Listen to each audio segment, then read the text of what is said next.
Olá pessoal, muito bem-vindos ao PokerCast do grupo Super Poker. Eu sou o Guilherme Calil. E eu sou o Marcelo Lanza. Marcelo Lanza, entrevistado, ele, a lenda, o mito fantástico, Raul Oliveira. Cara, a gente fala isso muito, mas é porque isso acontece muito, né? Raul Oliveira simplesmente é aquela sensação de que dava pra conversar 2 dias com o cara sem parar, só contando história. Essas foram as 2 horas e pouco que eu consegui roubar dele ali. E simplesmente sensacional a entrevista. Vocês ficam hoje com a primeira parte, que ainda continua. Para ouvir um pouco podcast, vocês já sabem como fazer. Spotify, Deezer, YouTube, Podcasts Player, nos indique, nos dê 5 estrelas. Troque suas fichas no Fichas.net. Perguntas, participações, sugestões, promoções e comentários em geral. Olha, rapaz, hoje até a minha fala ele pegou. pokercast@gruposuperpoker.com.br, usando a hashtag SuperPokerCast nas redes sociais, Instagram, @guicalil, @lanzamaia, telefone, WhatsApp e Telegram.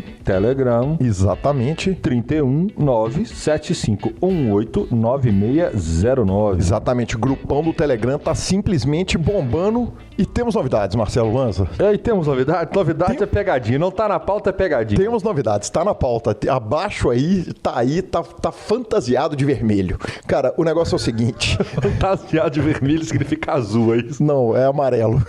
Tá, agora eu vi. Cara, seguinte, promoção. Raulzão é o nosso entrevistado, então a promoção é exclusiva. Semana que vem nós vamos anunciar os vencedores dessa semana e na outra semana a gente vai anunciar os vencedores da semana que vem. A parada é a seguinte, cara. O Line-Up tem um grupo de WhatsApp que simplesmente é o seguinte. Mensalmente os caras entregam 50 mãos analisadas pelos craques do Line-Up, mais um review completo de um torneio numa aula ao vivo, mais uma aula bônus com um grande nome do poker nacional. Como é que faz para ganhar essa parada, Lanza? Tem o plano mensal, custa $20. Tem o plano trimestral, custa $50. Agora o que acontece é o seguinte, o ouvinte do PokerCast simplesmente vai ter a oportunidade de ganhar essa parada free, Lanzinha, free, grátis. Na faixa, open bar. O negócio é o seguinte, são 5 mensais, 5 participações mensais no grupo e uma trimestral. Como é que faz para ganhar essa parada? Muito simples. Você tem que postar que você está ouvindo o PokerCast do Raul nas suas redes sociais e marcar a mim e ou ao Marcelo Lanza. Essa é a primeira coisa. Segunda coisa, marcar o Raul ou o Line-Up, ou o Xenu, ou o Foster, e ou, né, marcar a turma de lá. E terceiro, que essa é a grande pegadinha. A promoção é exclusiva para quem participa do grupo do Telegram, Marcelo Lanza. Aí sim, agora a turma vai ficar satisfeita. Exatamente. Então, quem tiver dentro do grupo nosso do Telegram já vai poder participar da promoção direto. Quem não tiver, é muito simples. 31 97518 9609. Entra pro grupo, passa a fazer parte disso, marca eles, marca a gente, manda o print inbox para nós. Tá resolvido. 5 mensais, uma trimestral. Nós vamos sortear essa parada, professor Marcelo Lanza. É disso que eu estou falando, senhor. Dando prêmios para os coleguinhas. Exatamente, exatamente. Lanzinho, o senhor jogou pôquer essa semana? Não, joguei só pontinho. Arrumou a nota, né? Pelo jeito. A cara tá boa, velho. Tá boa. Quando você me conta do seu jogo, pela cara da sua resposta, eu já vejo. É bom, né? Tô na fase boa. Tô jogando qualquer coisa que tô jogando, eu tô arrumando um troquinho que seja. Tá bom, velho.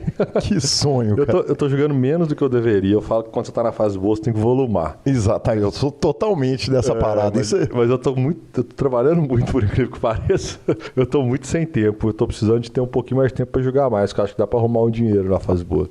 Fase boa tem que volumar. E outra coisa, quando você tá jogando contra um cara que tá zicado na mesa, na hora que ele entrar na mão, você tem que entrar na mão e meter ficha nele, que você sabe que as cartas vão bater contra ele. É a teoria da zica do parceiro a outra, na hora que o parceiro tá acertando tudo, você foge dele. Você fode, sei lá. Espera alguém bater, larga seu AK contra ele, exatamente, porque não tem escape. E o senhor? Lanzinha, cara, andei de lado lá no aplicativo. Eu tive a R$20 de fazer o meu saque e agora eu tô a 800. Não, mentira, agora eu tô a 1.100. Vamos, monstro. Isso, exatamente. Então não foi uma boa semana não, mas temos novidade. Voltei ao Twitter com a minha conta original, @GuiCalil. Tá aí. Você acabou de fazer algo que eu tenho vontade de fazer. Abandonar todas as redes sociais e voltar pro Tuitão da massa. Exatamente, foi o que eu fiz, cara. Voltei com o meu Twitter, fiz o seguinte, entrei, baixei um aplicativo do Chrome, apaguei todos os tweets pra trás, porque deve ter coisa muito politicamente incorreta nesse mundo de hoje. Dá pra pagar tudo? Dá pra pagar tudo, ele apaga tudo, você volta zeradinho lá e continuei com @GuiCalil. Peguei. Vou voltar no Lanza Maia da bolado. Aí sim, Lanzinha, direto pra nossa sessão de notícias. Direto para nossa sessão de notícias e falando em notícias, falamos em Forbet e falamos em Forbet. Sensacional aquisição ao time, hein, senhor? B. Dias é o novo contratado do Forbet. Lanza, a gente poderia falar uma barbaridade a respeito da entrada do B. Dias pro Forbet. Mas sabe quem que fala muito melhor do que eu? Fala muito melhor do que eu sei, tem muito mais propriedade para falar a respeito disso tudo? É um rapaz que começa com Marcos e termina com sketch? Podia ser ou o Marcos e começa com Marcos e termina com sketch, ou um que começa com B e outro que começa com Dias. Como que começa com B e termina com Dias? Já participou lá do Super Poker, já fez lá no Super Poker a participação. O nosso começa com Marcos e termina com sketch. Explicou tudo pra gente, cara, sensacional, aquele áudio das 4 da manhã, bem do sketch mesmo, sabe? Mandou um áudio fantástico, tá aí tudo sobre a nova contratação do Forbet B. Dias. Fala Gui, fala Lanza, tudo bem? Pois é, esse lance do B. Dias foi de uma felicidade muito grande pra gente, cara, aqui no Forbet, especialmente pra mim, porque esse é um negócio que eu já queria e já tentava fazer acontecer há muito tempo, há muitos anos. Não preciso nem dizer o porquê, né? O B. Dias acho que todo mundo aqui sabe, inclusive ele foi entrevistado do PokerCast, contou bastante sobre a carreira dele. Eu diria que, pelo menos de cabeça, assim, me parece ser um dos 4 ou 5 maiores ganhadores online e ao vivo em termos de consistência, né? E aí eu tô descontando os big hits da história do poker brasileiro, e isso coloca ele ali no topo, né? Sempre foi um cara que esteve no topo, sempre foi todo ano ali um dos maiores ganhadores, e a gente sempre namorou isso ali, olhando, caramba, ia ser muito foda ter um cara desse nível aqui dentro junto com a gente. Ele é muito nosso amigo também, e ele sempre teve o time dele, né? O B. Dias Team, e aí acaba que esse negócio nunca rolou muito por isso, porque ele tinha os projetos dele, os jogadores dele, e o time dele muito solidificado. Mas de um tempo para cá a gente resolveu tentar fazer essa fusão, né? Na verdade, uma absorção por parte do Forbet do time do Bernardo, e eu coloco dessa maneira porque o time dele tem cerca de 20 a 25 jogadores e o Forbet agora indo para cerca de 350. Então, é natural que o maior absorva o menor, né, em termos de tamanho. Mas foi um negócio que deu bastante trabalho, foram quase 5 meses de conversas e negociações desde o começo do ano. Mas ele queria muito também fazer acontecer e a gente está super feliz de ter dado certo e poder trazer um grupo tão grande assim de jogadores de uma vez só, um monte de cara muito talentoso, caras que já são realidade, como por exemplo o Machadá da RS, que é um cara que teve um resultado incrível no main event do W Cup no ano retrasado, enfim. E a minha maior felicidade vem principalmente pelo fato, não só a esfera pessoal, né? Como eu falei, eu fui o cara que brigou para que isso acontecesse, junto com o Bernardo, né? A gente mexendo em todas as variáveis possíveis e negociando todos os detalhes, são muitas variáveis. Trazer um time que tem um formato diferente, outros instrutores, outros sócios, dias diferentes com os jogadores, e integrar todos eles e conseguir fazer isso com eficiência. A estrutura de um outro time diferente não é fácil, não foi fácil, não está sendo fácil, mas a gente conseguiu, graças ao esforço e à vontade de todo mundo, né, de fazer isso dar certo. Mas eu falo também que é de uma felicidade pessoal, para mim, porque eu acho que esse é um tipo de coisa que acontece muito pouco no nosso cenário, sabe? Isso talvez é o que eu mais tenha a destacar. A gente vê isso acontecer em outros segmentos, né, esse tipo de movimentação por parte dos cartolas, né? Vamos dizer assim, o dirigente de um time, o dirigente de uma empresa, tem ali, a gente mesmo tem uma participação em um time de LoL, para quem conhece, que disputa o CBLOL, e eu acompanho bastante ali de perto. Acaba o campeonato, o split, né, como eles chamam, e rola uma dança das cadeiras, o jogador tal vai para o outro time, contrato técnico, o psicólogo, o analista, enfim. E a gente vê isso acontecer muito pouco no poker, o que eu acho que é natural também, porque as pessoas tendem a se juntar em turmas com os amigos e tudo, mas eu acho que pode ser saudável, sabe? Eu vejo muito time de anos pra cá que faliu, por exemplo, quebrou e não conseguiu dar sequência por alguma razão, e poderia, antes disso acontecer, ter procurado talvez um time maior, procurado ajuda, assessoria, algum tipo de parceria, enfim. Muitas coisas legais podem acontecer disso e estamos super animados. Uma coisa que a gente falou ali no grupo do Telegram, inclusive, né? O pessoal perguntou o que é que leva um jogador como o B. Dias a fazer, depois de tanto tempo jogando por conta própria, a jogar Staked. Porque é que um cara que já sabe jogar, né? Essa é uma visão que muita gente tem. Eu acho que a resposta está aí, inclusive. As pessoas imaginam que o aprendizado do jogo é uma coisa que tem começo, meio e fim. Então você entra para um time, você aprende a jogar, você chega num nível alto e pronto. Agora você é um bom jogador, você não precisa mais dividir os seus lucros com o time. Você pode sair e jogar por conta própria. Não é assim que funciona. E eu vou citar um exemplo que, inclusive, remetendo de novo ao PokerCast, que foi a entrevista com o Rui Ferreira, alguns episódios atrás, eu imagino, eu vi esses dias, inclusive. Ele cita que, ele comenta várias vezes assim, eu não sei o que aconteceu, mas de 3 anos para cá os regs brasileiros ficaram muito bons. E a quantidade de reg brasileiro bom aumentou absurdamente. Antigamente tinha 2 ou 3 ou 5 e hoje tem dezenas. E ele tem razão e eu sei o que aconteceu. São os times. É justamente essa união de bons jogadores em pares, né? Ou seja, jogadores procurando jogadores que estejam no mesmo nível que ele tá, para formar grupos de estudo, para trocar ideia, para aprender um com o outro. Então, muitas vezes, não é a coisa de, eu vou procurar alguém melhor do que eu para me ensinar porque eu tenho alguma coisa a aprender. Mas, às vezes, alguém do mesmo nível que você, sabe? Todo mundo precisa de um treinador, de alguma forma, né? O Nadal tem um treinador, o Federer tem um treinador, e os caras certamente não são melhores do que ele, mas auxiliam eles, nesse exemplo, a chegar a níveis mais altos ou a desempenhar no mais alto nível que ele seja capaz. E eu vejo isso acontecendo agora, assim, sabe? O Bernardo, você imagina, B. Dias junto com Crema, Rafa, Will, com Diego Bittar, com Júlio Lins, um monte de fera que a gente tem aqui, trocando ideia no nível deles todos ali, um multiplicando o potencial do outro, sabe? É fogo com gasolina, como eu costumo dizer. E eu tenho certeza que o Bernardo vai bem mais longe agora, junto com a gente.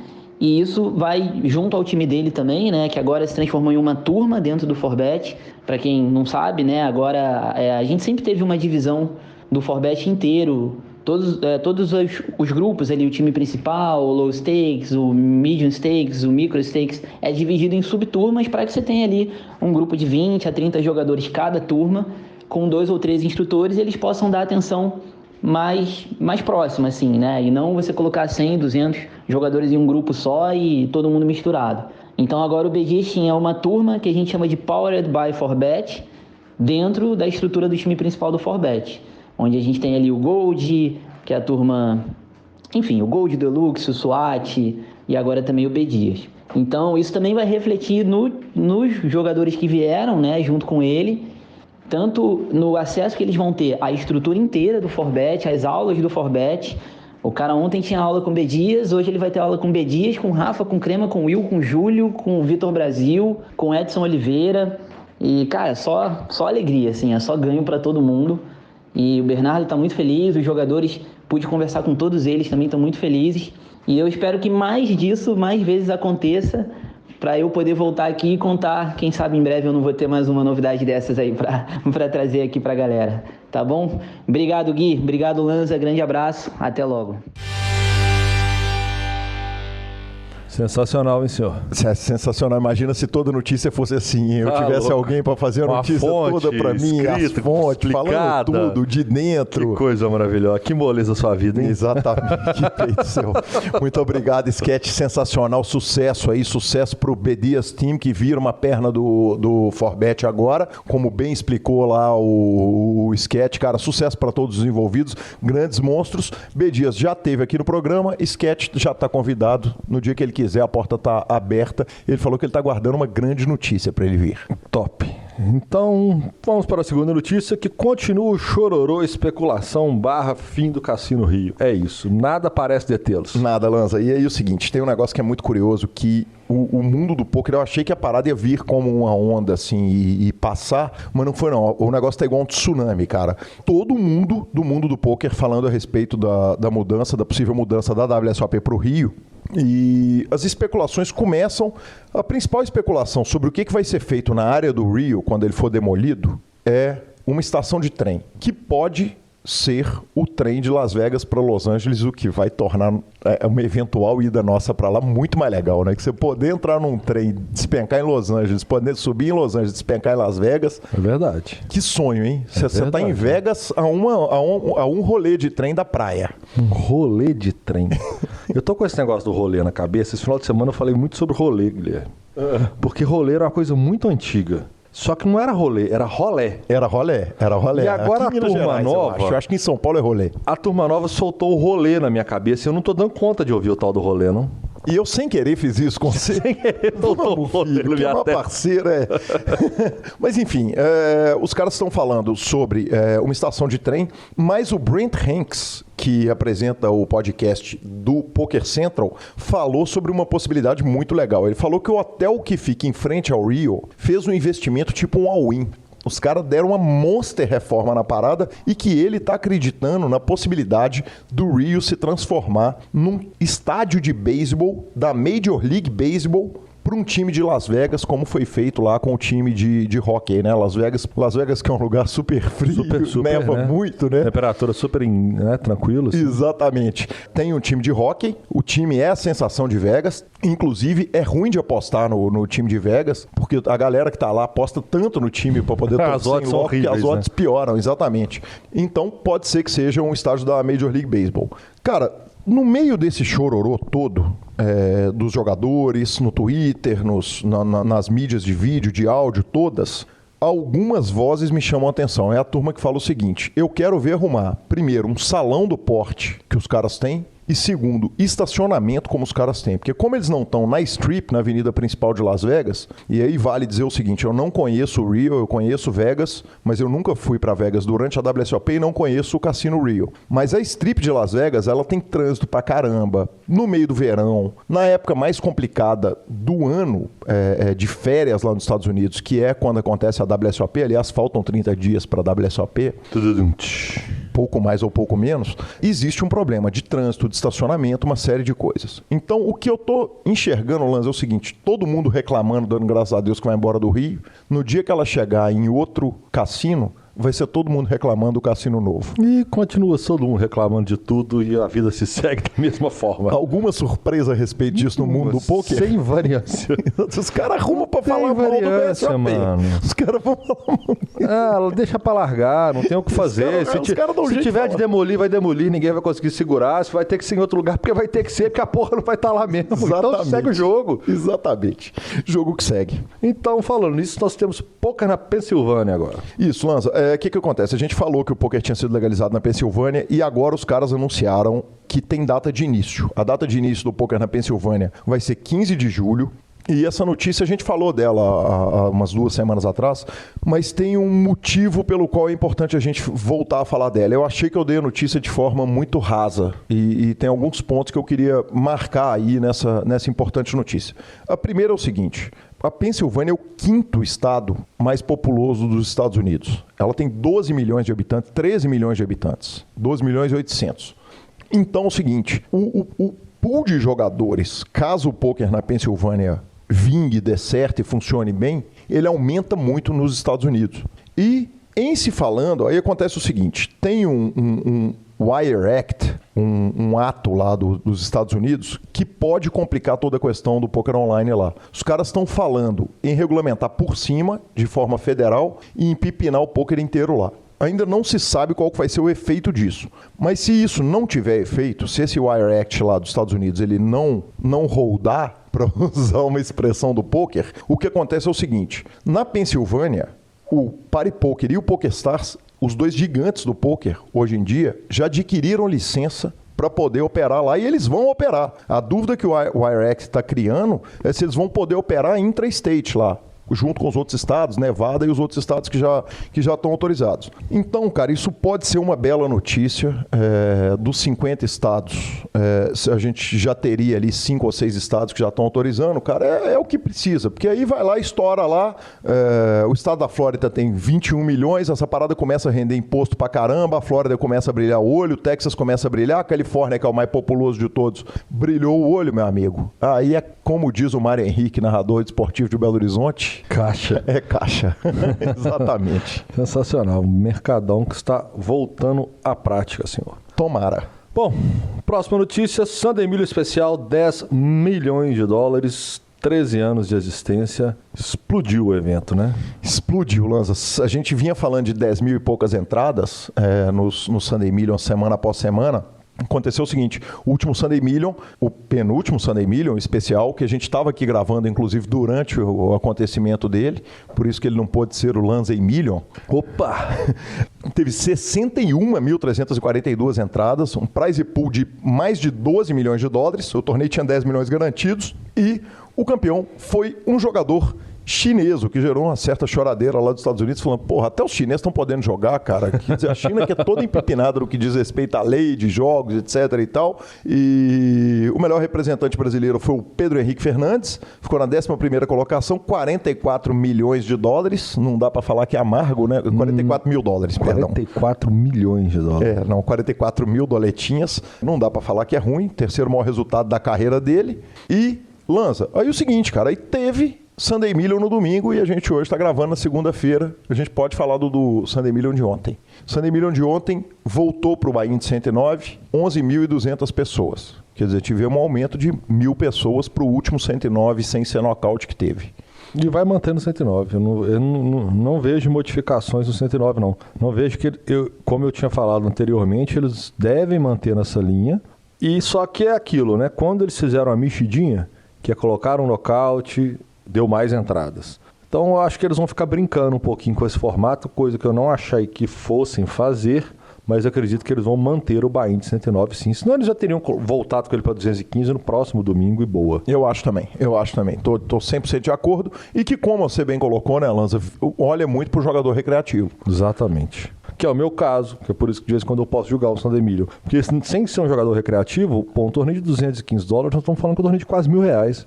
Torneio muito caro. É muito ruim para a população muito que não caro. É Marcelo Lanza poder jogar esse tipo de torneio, né? Tanto é que eu não julgava. Fui julgar quando ele foi para 109, senhor.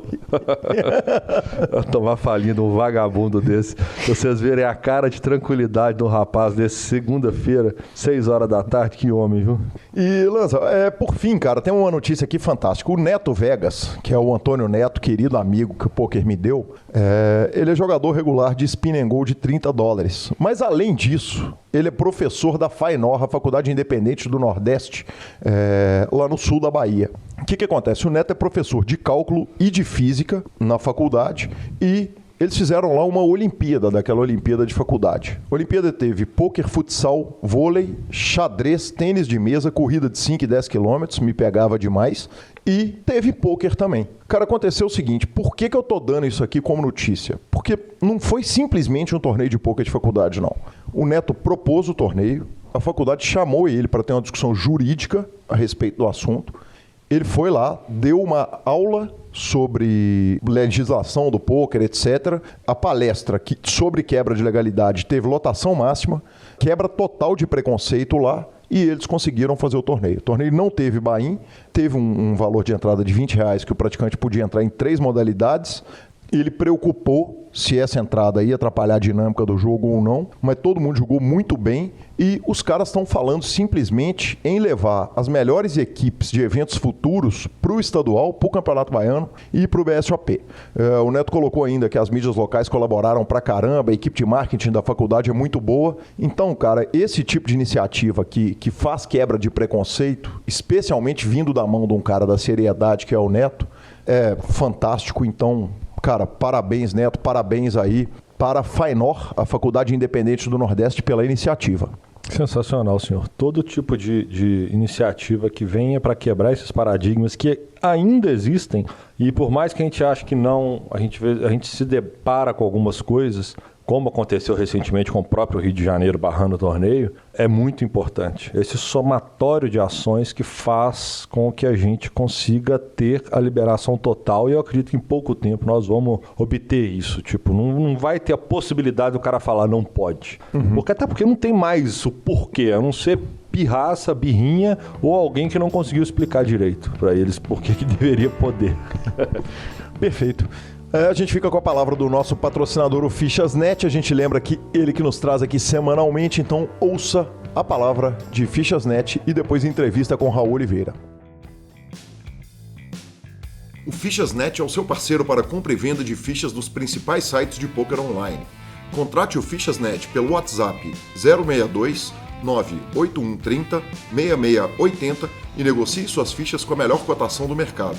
O Fichas.net trabalha com créditos do PokerStars, PariPoker, 888, Brasil Poker Live, PP Poker e EcoPace. Chame o Fichas.net, avise que chegou até eles pelo PokerCast e participe de promoções super especiais para os nossos ouvintes. E repetindo, o WhatsApp do Fichas.net é 062 98130 6680. O número está na descrição de nossos programas. Fichas.net, confiança e melhor preço para suas fichas.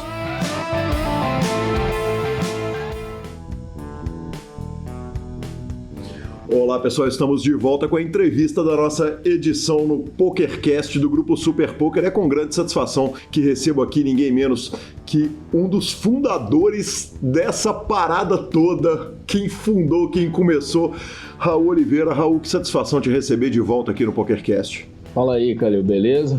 Tudo certo aí pra galera que tá assistindo aí, um abraço aí pra todo mundo. Prazer meu aí estar com vocês de novo. E incrível mesmo, né? Loucura, né? O que virou o poker, né? Você também é das antigas, né? E é inimaginável aí o que chegou, o tamanho que chegou, né? Principalmente aqui no Brasil. Exatamente, a gente não pode perder a oportunidade de conversar a respeito disso tudo. Raul, a sua primeira entrevista para o podcast, a gente ainda era o podcast da Card Player, e nós conversamos em 2010, foi o podcast de número 21 lá atrás. Da edição antiga. Eu começo o podcast agradecendo o PokerCast aqui hoje, agradecendo ao Fernando, que deu a ideia de te trazer. Evidentemente, esse é um nome que está sempre no nosso radar, que a gente tem um carinho enorme, e abrir para os ouvintes fazerem perguntas. Então já peço a licença para você para agradecer ao Israel, ao Rafa Duarte, Max, Felipe Souza, o Léo Cansado, o Rendel, a turma que mandou perguntas para você na hora que eu falei lá no grupo do PokerCast, lá no Telegram, que ia te entrevistar. Foi um barulho e todo mundo quis fazer sua pergunta. Mas eu começo, cara, eu queria começar falando... usando a pergunta tradicional do PokerCast, que quem é o Raul antes do poker, cara? E eu sei que faz muito tempo. Eu sei que é uma lembrança distante. É verdade. Mas... o Raul antes do poker, realmente, que não tem tanta coisa assim, né, em termos de trabalho, dessas coisas antes do poker, né? Mas, assim, eu trabalhei no colégio normal, fui para a faculdade, fiz... tecnólogo de processamento de dados, mas não cheguei a me formar na PUC, e nesse meio termo eu comecei a trabalhar no Flamengo, no clube. Você também tem a experiência aí, né, do futebol aí, né, na família. Eu trabalhei no Flamengo, cara, foi show, eu trabalhei no Flamengo uns 4 anos, e eu trabalhava no financeiro, mas voltado ao futebol. Então, eu viajava com o time, eu conheci os jogadores todos, então foi bem bacana, era mais diversão do que trabalho. Só que nesse tempo aí do Flamengo, eu jogava gamão, né? Eu já comecei a jogar, já jogava o gamão, né? Conheci o Christian lá, né? A história toda aí que eu e o CK, que a gente começou o poker e tal, a gente vem do gamão. Então eu já jogava, eu trabalhava no Flamengo e jogava gamão. E aí, só que comecei a jogar gamão já a dinheiro, né? Já tinha esse lado de jogar valendo, né? Não só pela diversão do gamão. E aí, nesse meio tempo, eu conheço o poker, né? E aí o poker, ele exatamente, quando eu saio do Flamengo, eu já vou jogar poker, entendeu? Então fiquei nessa transição aí entre o Flamengo e o poker. Calhou também que no Flamengo, na época, né, o presidente era o Edmundo Santos Silva, e ele acabou tendo um impeachment lá, você sabe como é que é a política de clube, né? Então é parecido com o governo. Então quando cai o cara, cai todo mundo, né? Então, tipo assim, eu tinha bastante prestígio no Flamengo, eu tinha uma situação legal lá, e aí de uma hora para outra saiu todo mundo, né? Que eu conhecia, e aí entrou uma turma nova, eles não me tiraram, eu continuei lá. Só que era como, sei lá, você tava lá tinha 15 degraus para subir, você estava no 10º, te mandaram lá pro primeiro de novo, entendeu? Porque fica aquele ar de desconfiança de que você era da oposição, do outro grupo político, né? Aquelas coisas que são super complicadas de clube de futebol, nessa parte política. Ainda mais no Rio, né, cara? O futebol carioca é mais complicado ainda do que o do resto do Brasil nesse aspecto, né? O Flamengo é, assim, inacreditavelmente complicado, né, o clube, né? Eu fiquei 4 anos e eu como eu falei, eu tinha um status legal dentro do clube, então conseguia acompanhar um pouco essa parte da política. Era muito complicado, cara.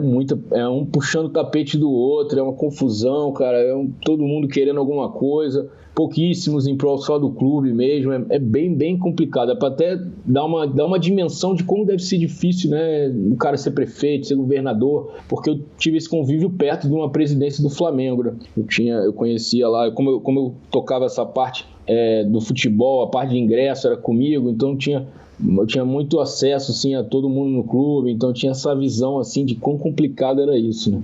Mas foi bem legal, porque, como eu falei, eu era amigo dos jogadores, a gente viajava junto, então tinha um lado também, né, de estar vivendo ali, falando que, pô, um sonho, ali era no ônibus, a gente ia jogar, o Flamengo ia jogar no Maracanã, eu ia dentro do ônibus com o time, para dentro do estádio, então esse lado aí que sempre foi bem bacana. Que sensacional. Raul, você falou do gamão, cara. Eu tive a oportunidade de entrevistar alguns jogadores de xadrez aqui, conversamos muito a respeito disso. Tive com o Garrido, tive com o Vini Marques e um monte de gente, mas o gamão, ele tem... A impressão que eu tenho é que o dado traz o elemento randômico que o pôquer tem, né? Que é o baralho, que ele não é xadrez. O melhor nem sempre vai ganhar do pior. Isso é verdade? É verdade. Não, o cara é completamente ignorante, não sabe para que lado que vai o baralho no gamão? É verdade. Se eu te ensinar a jogar gamão e a gente jogar uma partida, né? Uma partida de gamão, provavelmente você vai ter lá seus 30% de chance de me ganhar, entendeu? O gamão não tem muito...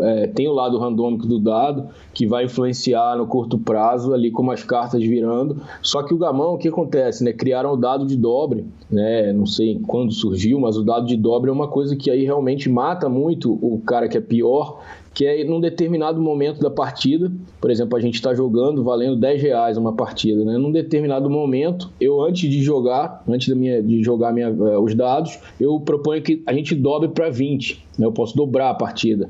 E você tem 2 opções: aceitar e a partida segue valendo 20, não mais 10, ou foldar, né? Vamos dizer assim, usando o poker, e eu ganho os 10 e a gente começa a outra. Entendeu? Esse dado, né, ele quebra muito a sorte, porque quando o cara é ruim, principalmente nessa parte do dado, o cara ganha 3 partidas suas e perde uma que valeu por 8, entendeu? Porque não soube passar o dado. Então é como o cara que não soubesse foldar as mãos no pré-flop, e aí, por mais que ele puxe alguns potes, ele se enrola todo com mãos marginais, acaba perdendo muito dinheiro. Seria uma coisa parecida, entendeu? Então esse dado de dobra, ele dá uma quebrada na sorte. Mas a minha sensação é que eles são parecidos, assim. Eu acho que o gamão, a vantagem do jogador melhor é um pouco maior que o pôquer, tá? Mas são parecidos. A sensação que é um pouco maior, mas é parecido, assim, com a chance que o pôquer dá para alguém que acabou de aprender, né? Que é o lado que traz esse fascínio do jogo, né? De você poder ser campeão mundial. Qualquer um pode chegar, ganhar um satélite, jogar o World Series e ganhar. O cara tem chance, é pequeno, mas tem chance. Você não tem chance de ganhar o US Open, você não tem chance de ganhar a Champions League, né? Você não tem chance de ganhar a Olimpíada, mas você tem chance de ganhar o Main Event do World Series, né? Então, acho que esse é um dos lados do sucesso do poker, né? No mundo inteiro, né? Raul, é por isso que o gamão pode ser jogado com dinheiro, quer dizer, porque uma parte, evidentemente, é o seguinte: ninguém vai jogar com o Kasparov valendo dinheiro, porque ele vai ser surrado todas as vezes que jogar. O pôquer gera essa ilusão, nem é uma ilusão, é uma possibilidade do jogador amador sentar lá e jantar uma mesa com 8 profissionais. Né? Essa possibilidade, ela existe. É por isso que tem gamão a dinheiro e não tem, por exemplo, xadrez a dinheiro. E qual que é o tamanho da Action, ou qual era o tamanho da Action, não sei se você sabe até hoje, mas lá em 2003 que a gente está falando disso, quer dizer, quando você jogava gamão a dinheiro, o que você jogava, qual volume, qual tamanho, dava para sustentar? Então, o gamão, na verdade, foi engolido pelo pôquer, né? Os maiores jogadores de gamão acabaram migrando pro pôquer por causa do volume de dinheiro, né? Que o pôquer começou a girar, né? Então, acho que foi um caminho meio inevitável ali. Mas o gamão, na época, né, que o pôquer começou, né? Tem a história eu já devo ter contado isso, porque é uma história que eu sempre conto, que eu acho muito bizarra a história, né? Que a gente começou a jogar no Games Grid, provavelmente em 98, 99, alguma coisa assim. E o Games Grid era um site alemão, não sei se existe ainda, né? Era um site alemão e o jogo era caro, o jogo não era barato, tipo na época, né? Tinha jogo barato assim, mas eu digo assim, o jogo era partidas de 200, 300 dólares. Não era um jogo baratinho, assim, era um jogo já caro. E o que acontecia? O site, né, por causa da parte tecnológica, ele não tinha a transferência automática entre os jogadores quando você jogava uma partida. Então, ele era um site jogado na confiança, né? Eu falava, Calil, vamos jogar uma partida de 7 valendo 200 dólares? Você falava, vamos. A gente falava no chat, né, do site, aí falava assim, 7 é 200, aí você falava, eu pego, beleza, a gente jogava. Quem perdia, mandava um e-mail pro site para transferir os 200 dólares para conta do outro. Uhum. Tipo, isso é tipo aí é um lado ruim do nosso país, né? Porque assim, você fica acontecendo no Brasil aqui, as pessoas, acho que é piada, né? E o site funcionou muito tempo, assim, muito tempo. Você vai dizer, nunca teve cano? Teve.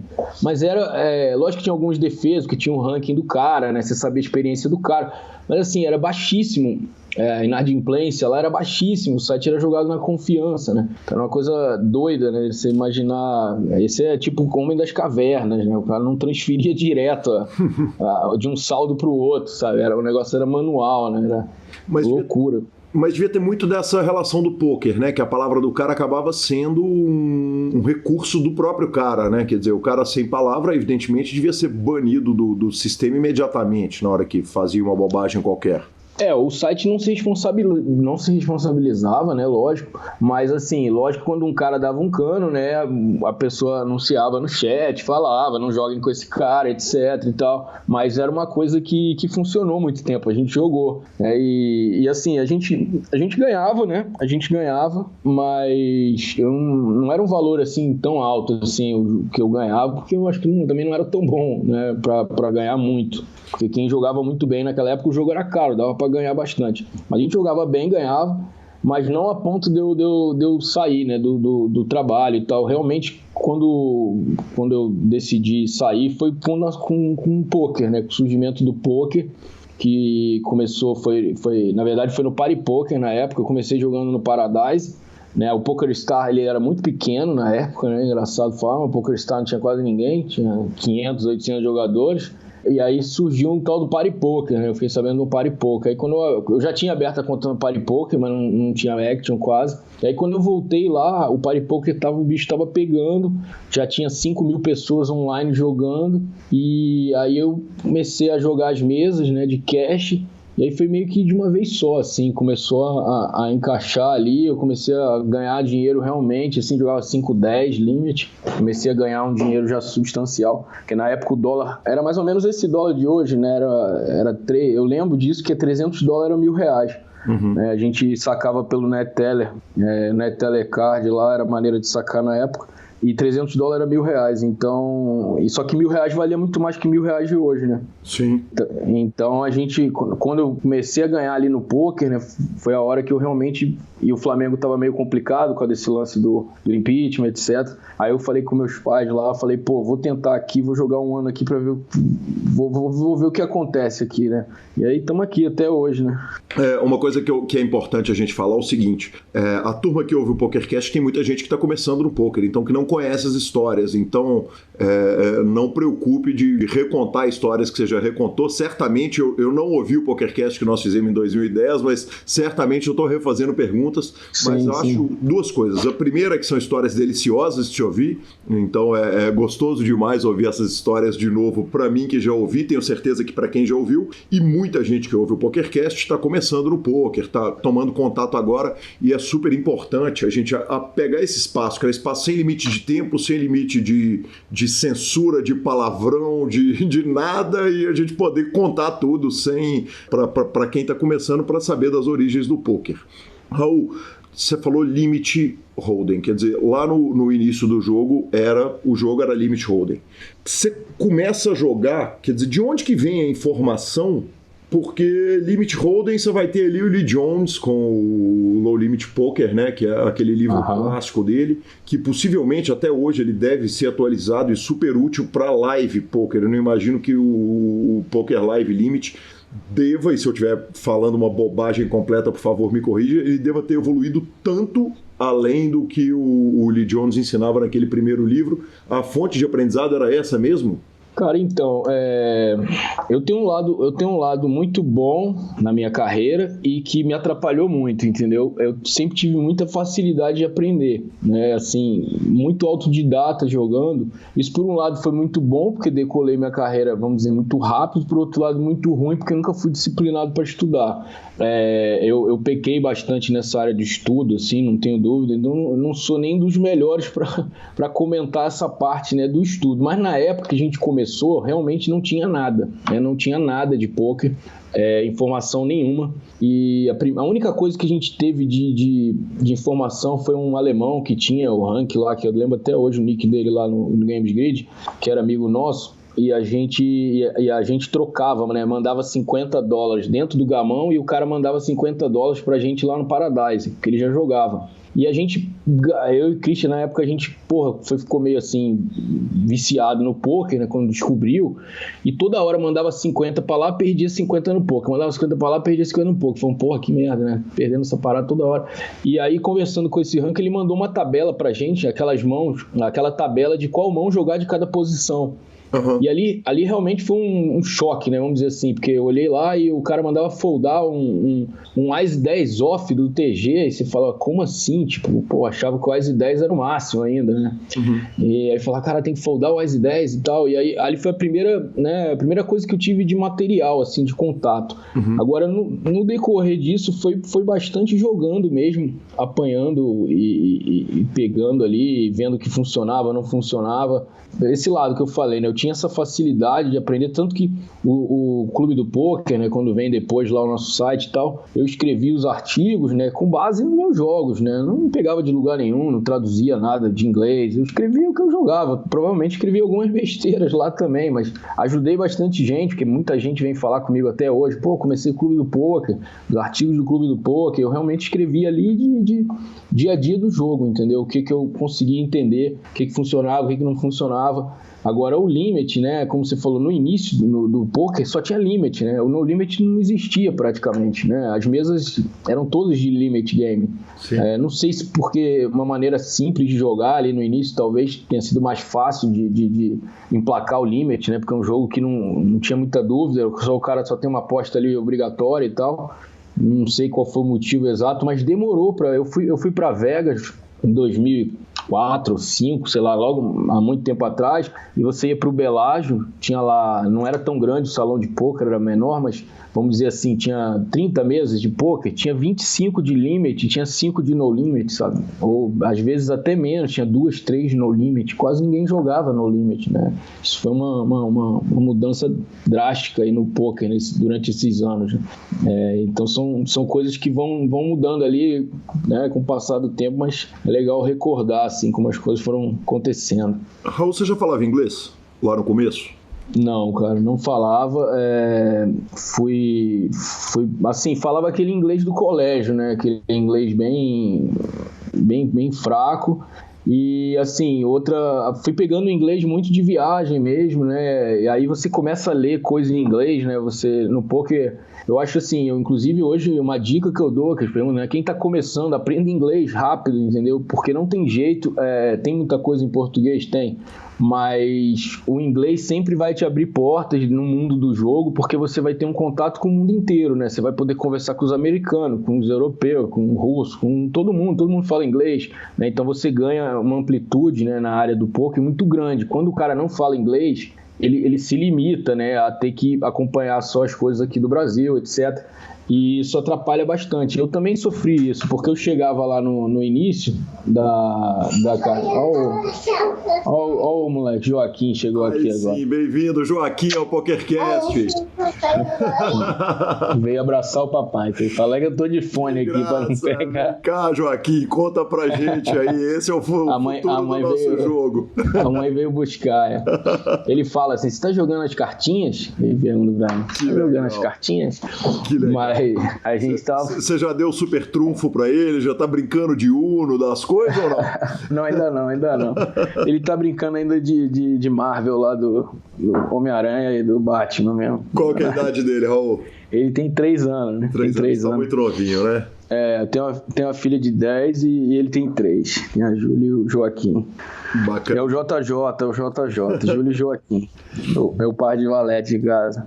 Sensacional. A gente vinha falando do inglês Ah, sim, eu tava falando isso, né? Aprenda o inglês, turma, aprenda o inglês. Eu acho que hoje em dia é mais fácil, né? Porque os colégios quase todos, por exemplo, Joaquim estuda inglês, né? Sei lá, 3 anos tem aula de inglês todo dia, ali, meia horinha de aula que seja, mas já tem o contato, né? Na minha época, assim, era um inglês fraco do colégio, né? Não tinha muito e tal. E eu sofri bastante, e principalmente, assim, as viagens perdem muita graça quando você não fala a língua, né? Uhum. Você chega lá em Las Vegas, por exemplo, se você tá na mesa, você não entende nada que estão falando, a sensação é ruim, né? Você fica ali, você não fica 100% à vontade. Tanto que uma das coisas que o Poker Live funciona muito é o lance do cara, eu vou lá porque eu gosto de bater papo, né? Conversar. E aí você chega num lugar que você não pode bater papo, você não pode conversar, o cara faz uma piada, todo mundo ri, você não entende, o cara te dá uma zoada na mesa, você não entende, entendeu? Então, tipo, é uma sensação ruim, né? E acho que não só pela sensação de não ser boa, mas como você não consegue potencializar, né? O máximo que você poderia atingir sem falar a língua. Então, eu acho que o inglês é meio que essencial. Aí depois eu fui aprendendo. Eu não falo inglês fluente, mas, tipo assim, me viro bem, né? Hoje falo o que eu quero, entendo, né? As pessoas, claro que se vocês falar assim, porra, vamos conversar aqui sobre política internacional em inglês, aí fudeu, não vou conseguir, entendeu? Não vou conseguir, economia avançada não vai sair, mas se chegar num nível, principalmente do poker, né? Quando você fala no inglês técnico do poker, a gente vai de boa, assim, mas o conselho que eu dou pra galera é estuda em inglês, que vai fazer uma grande diferença aí na caminhada. E com um abismo de diferença, né, Raul, que diz respeito ao recurso, né? Quer dizer, hoje é muito mais fácil aprender inglês. Naquela época, no início do poker ali, não tinha Google Translate, por exemplo. Quer dizer, você não podia nem ler o fórum se você não soubesse. Já tinha o 2+2 lá no começo? Não. Assim, quando a gente começa mesmo, não tinha nada, né? Basicamente, não tinha o Google, né? Eu lembro de procurar poker, né? Eu não sei porque eu tenho essa visão, né? Foi no Alta Vista. Era um search que tinha na época, né? Eu lembro bem, né? Quantos anos você tem, Raul? Eu tô com 42. A minha idade exata. Então, tinha um Alta Vista, cara, não tinha o Google. Eu lembro de digitar lá Hold'em no Alta Vista e vim três coisas, assim, 3 páginas, sabe? 3 paradas. Aí hoje você bota lá Hold'em, né? Vem, sei lá, 1 bilhão, 500 milhões, não? Deve ser um número bizarro desse no Google. E não tinha nada, entendeu? Então, não tinha fórum. Na época, quando a gente começou, não tinha literalmente nada, né? Não tinha literalmente nada. Por isso que eu falo que foi um pouco assim, ou você aprendia ali sozinho, ou você não desistia, porque não tinha muito de onde tirar, entendeu? Aí depois que começaram a pintar algumas coisas, né, o 2+2, aqui no Brasil foi a gente, né, com o Clube do Poker, mas aí depois que começa, acho que tinha o Poker Strategy também, que era o site que era bem grande, né, que já tem até hoje, né, mas que ele era um site que já falava de poker, mas assim, início mesmo, cara, não tinha nada, era tipo, joga aí e vamos ver no que dá, sabe? Raul, por ter vindo do gamão, na hora que você bateu no poker, você olhou e falou, essa parada é de estratégia? Porque eu, quando bati no poker, falei, porra, vamos jogar, adoro ir pro cassino, já ia pro cassino todo ano pro Paraguai, comecei a jogar e aí, porque eu descobri os podcasts americanos, queria manter contato com o idioma, comecei, mas então existe livro? Então quer dizer que existe estratégia? E fui entender que havia estratégia muito depois. Você entendeu isso de cara? Essa talvez tenha sido a vantagem inicial para você arrancar na frente daquelas 5 mil pessoas que estavam jogando dinheiro para cima lá no Party Poker? É bem colocado. Eu acho que sim, cara. Eu acho que por causa do gamão, o gamão para mim era muito nítido que eu era melhor que o cara, né? E eu ganharia daquele cara no longo prazo, né? Então era muito nítido isso. Então talvez eu não parei para pensar isso, mas acredito que eu tenha tido essa sensação no poker de que assim, pô, eu tô perdendo porque eu tô fazendo alguma coisa errada, entendeu?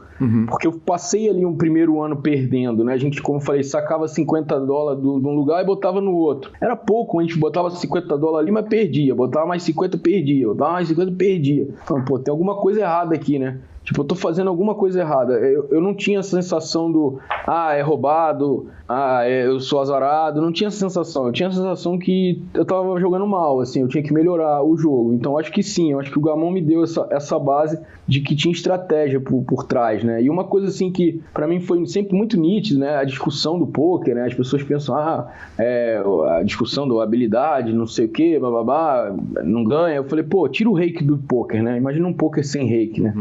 Jogando entre amigos. É muito claro que ele vai tender para os melhores, né? Se você jogar um ano na casa de alguém sem reiki lá, a turma vai ganhar, né? Os melhores vão ganhar. O jogo não vai empatar. Se o jogo fosse sorte, o jogo empataria, né? Sim. Tipo, é claro que ele não vai empatar, né? Que ele vai descambar pro lado dos melhores. Então eu tinha um pouco na cabeça isso de que, falando, pô, tem habilidade. Agora, quanto dava pra ganhar, né? Se dava pra ganhar bem, quanto? Isso aí realmente eu não tinha noção, né? Isso aí eu acho que foi o tiro no escuro lá atrás, de você falar, que eu falei quando eu comecei a ganhar no poker, eu falei assim, vou tentar um ano. Porque realmente era um tiro no escuro, não tinha ideia se aquilo ia funcionar, entendeu? Eu poderia sentar pra jogar e ganhar $200 por mês, sabe? Não ia adiantar, sabe? Ou então empatar. Eu não tinha como mensurar isso na época, né? Realmente tinha que enfiar ali. Foi a hora que aí fui eu e o Christian lá, os dois doidos na época lá, falando, vamos jogar e ver no que dá, né? Qualquer coisa a gente vai trabalhar de novo, né? Volta pro gamão, sei lá, a gente dá um jeito, né?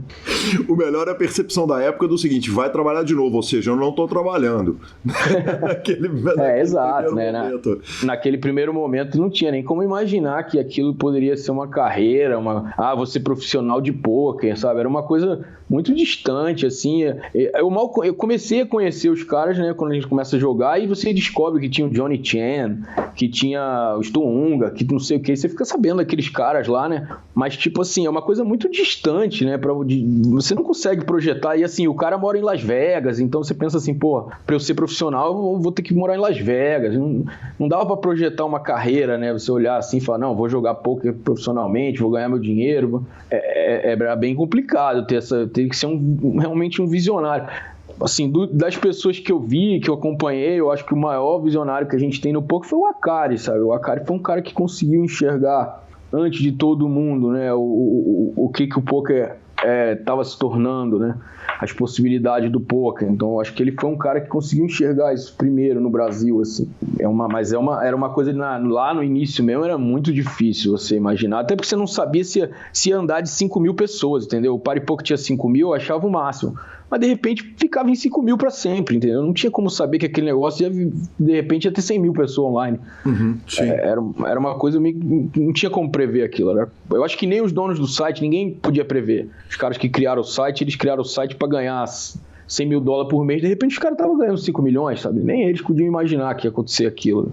Raul, uma coisa que você colocou é o seguinte, eu achava que eu ia ter que morar em Las Vegas. De fato, existia, antes do Poker Online, uma frase dos profissionais de Las Vegas que diziam o seguinte, se a gente não te conhece, a gente sabe que a gente pode te ganhar. Quer dizer, antes do Poker Online, quem sentasse ali ia ser trucidado pelos caras porque existiam informações que eram secretas. Quer dizer, essas informações elas só poderiam ser adquiridas se alguém sentasse lá e o jogo era ardido, o jogo era caro pra cacete. Né?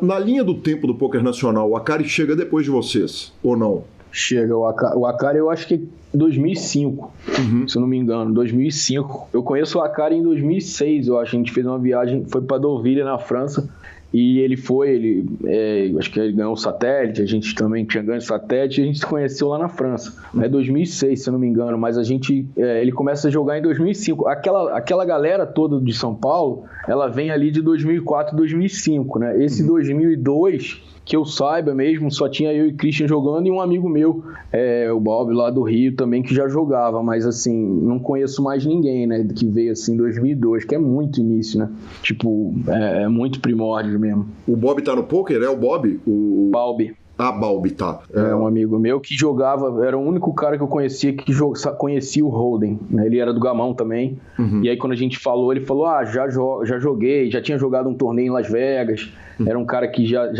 a vida inteira adora jogo, tá até hoje jogando, e era o único cara que eu conhecia que conhecia o Holden, né? Raul, é fácil ter uma visão romantizada 15 anos depois, né, cara? E depois de falar tanto, né, a gente vai criando alguns paradigmas ali que acabam se tornando verdades. Mas tem uma coisa que me impressiona muito no seu primeiro momento do poker, que é o seguinte, eu falei aqui agora sobre a questão do conhecimento secreto. Pouca gente conhece, pouca gente sabe, pouca gente tem essa informação.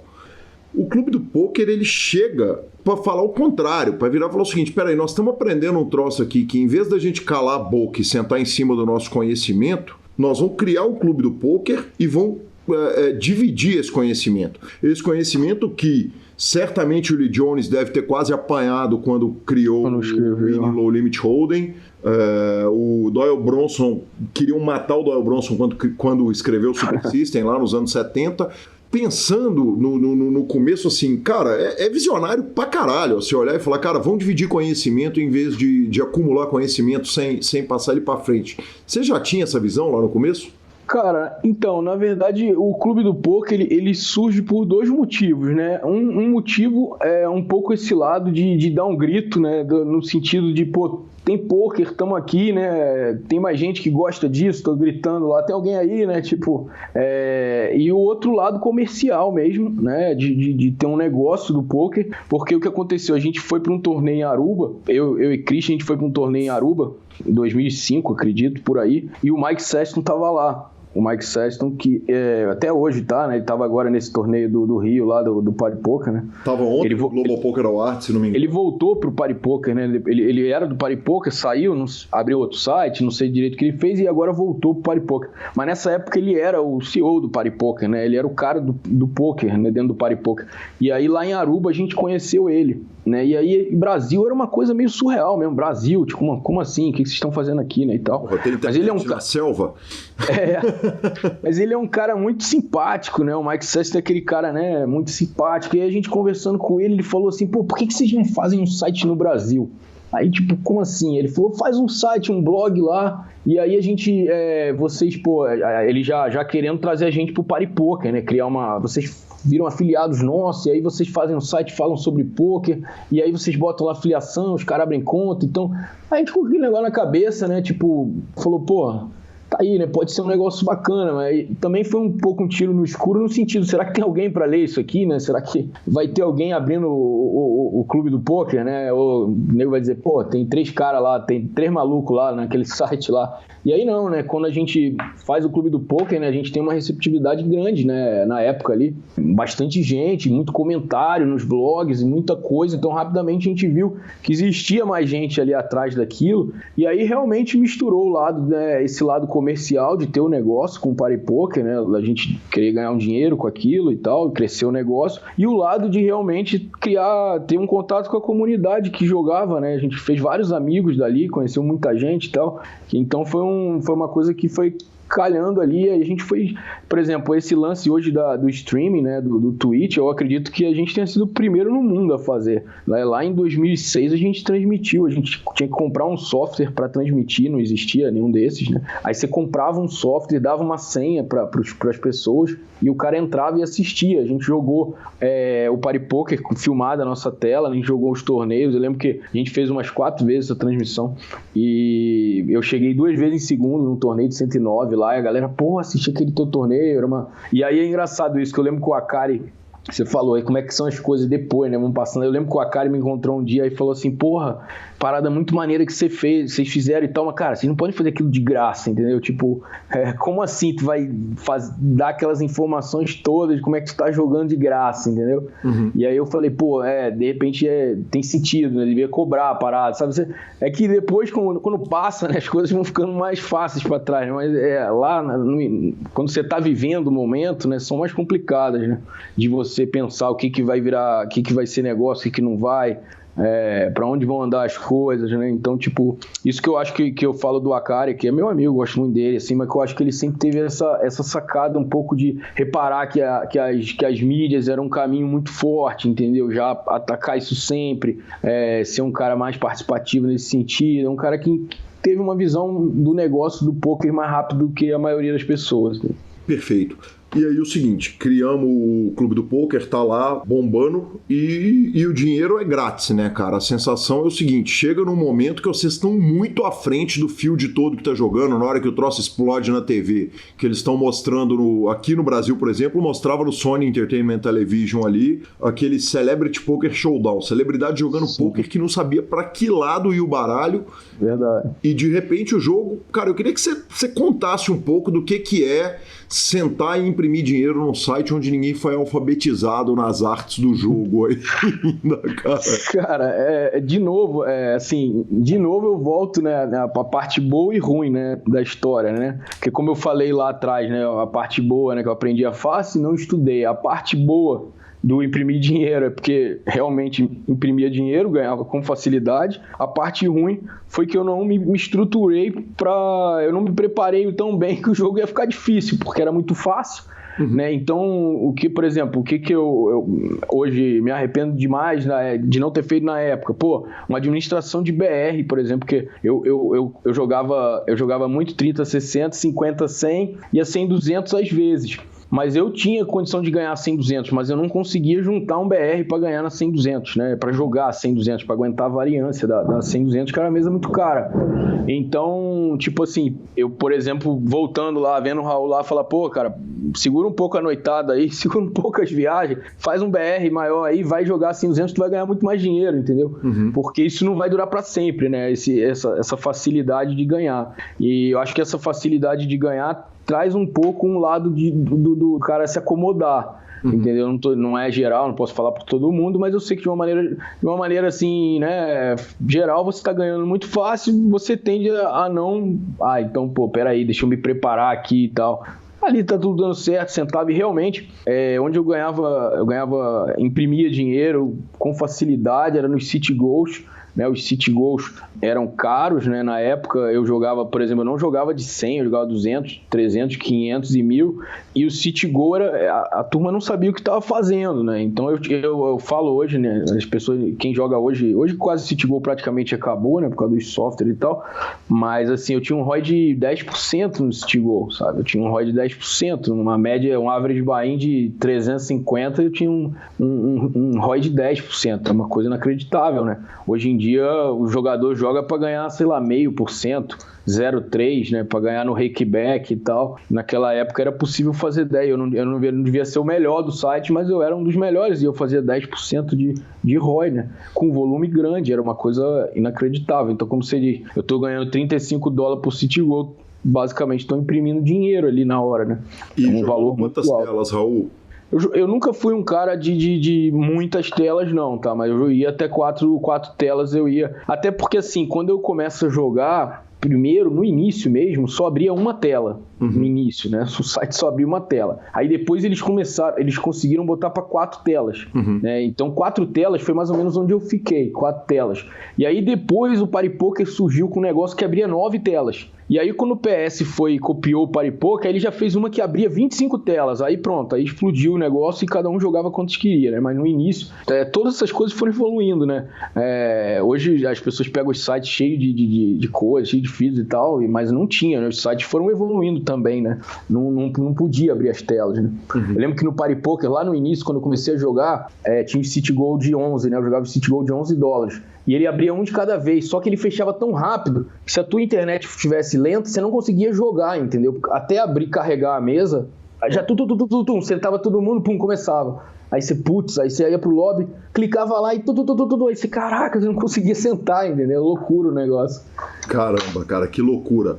Raul, nesse momento você é um cara que, o seguinte, com todo o respeito, evidentemente, você era um cara que era mais malandro que os outros, tinha mais conhecimento que os outros. E aí você tem que adaptar um poker, e aí você me perdoe fazer esse salto de 2003 para 2019 de forma tão abrupta. Nós vamos voltar um pouco para trás, porque precisamos, evidentemente, falar de Full Tilt e tal, e a gente teria material para fazer uma entrevista de 6 horas, o que nós não vamos fazer. Pô, nós não vamos fazer a respeito ao seu tempo. O cara é o dinossauro, né? Tem 6 horas de áudio. Mas você estava numa profissão que bastava você ser mais malandro que os outros, que você imprimia dinheiro. Você está agora numa profissão que você tem que estudar mais que um médico para se manter vencedor no jogo, cara. Qual que era? Você tinha ideia que o troço ia ficar tão difícil? O que você faz para adaptar? Porque, cara, é uma adaptação paulada, né? Pedreira. Você de repente virar e falar o seguinte: agora eu tenho que ir lá botar simulador para rodar 1 bilhão de vezes na tela para entender o jogo. Então, eu tinha essa visão, sim, cara. Eu lá atrás, quando apareceram os softwares, eu pensei isso. Eu falei assim, pô, um dia o computador vai ganhar do ser humano, entendeu? Já na minha cabeça eu tinha isso na cabeça, que o computador ia acabar ganhando do humano, né? Não tinha noção de tempo, né, de como isso ia acontecer. Mas tinha uma ideia de que a gente não tem muito... A evolução da tecnologia, ela anda numa velocidade que apesar da gente criar tecnologia, a gente não consegue acompanhar. Uhum. Então, eu achava que ia chegar um momento desse, né? Ia chegar esse momento desses softwares hoje, né? Tão avançados, tão assim, complexos, né? Que estudam lá 0,1% melhor aqui, 0,2% ali. E realmente, na época, né? Eu imagino que os erros eram grosseiros, né? Uhum. E como você disse, era muito difícil o acesso à informação, então o cara demorava muito para o cara entender que ele dá um raise de ICE 3 off lá da frente era ruim, sabe? O cara precisava apanhar muito para ele aprender. Hoje o cara, primeira coisa que ele abre lá de pouco, ele fala, não jogue o AX lá da frente, o cara já não joga, entendeu? Então, tipo, foi ficando muito mais rápido isso e foi endurecendo o jogo. Só que eu não tô hoje, né, num nível técnico muito alto, assim, não tem que ser realista, né, porque eu não tô estudando no nível da galera que estuda, que tá nesse nível técnico muito alto, mas eu ainda vejo que tem um gap ainda, tá, da galera que tá matando o jogo pra galera regular boa, sabe? Ainda tem um gap. Eu não posso te dizer qual é hoje, porque eu não tô nessa galera que tá matando o jogo, né, contra os regs bons, mas ainda existe esse gap. O negócio é que esse espaço hoje, ele é bem mais difícil, né, de você encontrar ele, né, e você tem que ter realmente uma disciplina de dedicação muito maior. Mas você vê caras aí como Padilha, como Internet, como o Volks, sei lá, tem vários, né, vou ficar falando aqui, mas caras que você vê que estão acima do field, né, que toda hora o cara ganha, né, a gente sabe que não é sorte, né, então os caras estão batendo ali o field, eles encontraram alguma coisa que o field não sabe, né? Eles acharam alguma coisa que o field não sabe. Agora, para chegar nessa parte aí, né? Nesse ponto, hoje ou o cara é um gênio, né? O cara é um gênio ali, é 1 em 1 milhão ali, ou o cara realmente vai ter que se dedicar. E mais que se dedicar, eu acho que você tem que buscar alguma coisa que todo mundo não sabe, tá? Porque estudar o que todo mundo sabe hoje vai te botar no meio do bolo ali. Uhum. Você vai poder ganhar e tal, vai ganhar um pouco, não sei o que, mas você não vai se destacar. Então eu acho que assim, de uma certa forma, o cara que é visionário nesse sentido também vai sair bem. Então o que eu imagino? Pô, tá todo mundo jogando GTO hoje, né? O famoso GTO. O cara que tá na frente, ele vai pensar assim, como eu posso ganhar dinheiro em cima de estar todo mundo jogando GTO? O cara tem que começar a pensar assim, né? Você senta numa mesa que tá muito loose, tá todo mundo jogando todas as mãos. O que você faz? Você joga mais tight. Aí você senta na mesa e tá super tight.